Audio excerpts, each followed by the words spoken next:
So this is a special look inside Holly Ballard Martz temporary studio during COVID 2020. Hi, Holly. Hi, Laura. This is my home studio, working on a couple pieces for the Gates Foundation. And I'm currently working on a piece about their work trying to eradicate infectious diseases.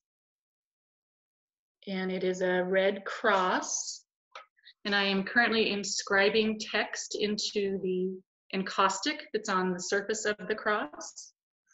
In the center, there's a little box that's been silver leafed that will be holding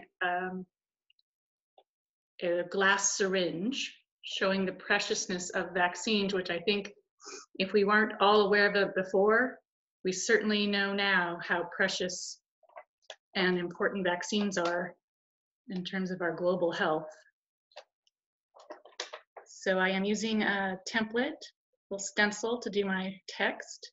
And I have a little needle tool that I am inscribing the words into the wax.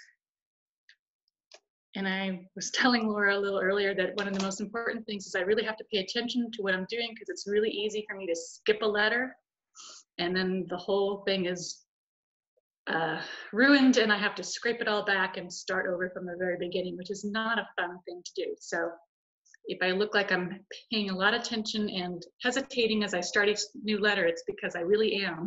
I want to make sure I spell things properly. And right now I am inscribing equitable, sustainable disease eradication, which is something that the Gates Foundation is focused on throughout the globe.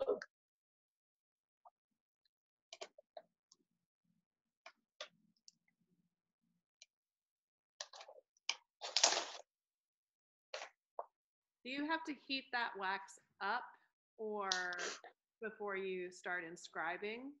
No, I don't. So it's, you know, the encaustic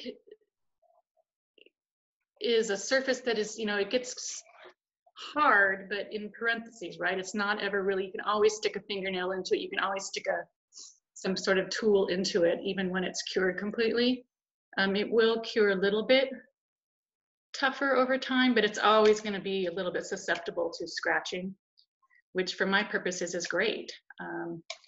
When I embed things into the wax, I do have to heat it up as I go, but as I'm just using this tool to inscribe into it, I don't have to warm it up.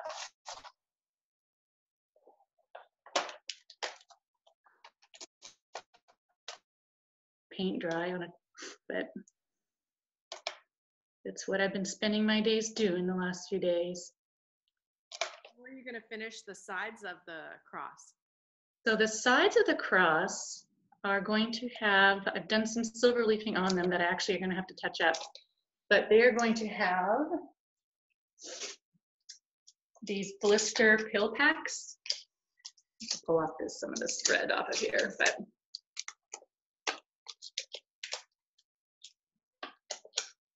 so I can show you, give you somewhat of an idea. So these blister pill packs are going to get attached to the side, so they'll have this really great texture. Yeah. And another method of delivering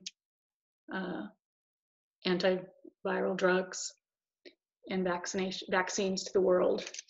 So it'll have that nice texture all the way around. Nice. And then I'm trying to figure out where I put the, hang on a second, I'll be right back off camera looking for the, oh, I don't know. Oh, I know where I put it. Never mind, I can't get to it right now. I was going to show you the syringe that goes, the glass syringe that goes in the center, but it's somewhere in the mess that is, you can't see the boxes and things that are piled around me as I'm trying to stay a little bit organized, but it's hard when I sort of grab things haphazardly out of my studio to get them home so that I could keep working. Well, I appreciate this inside look at what you're doing.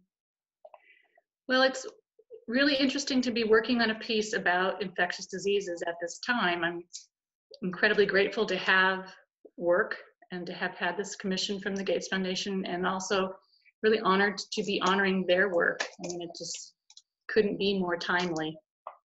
Yeah, absolutely.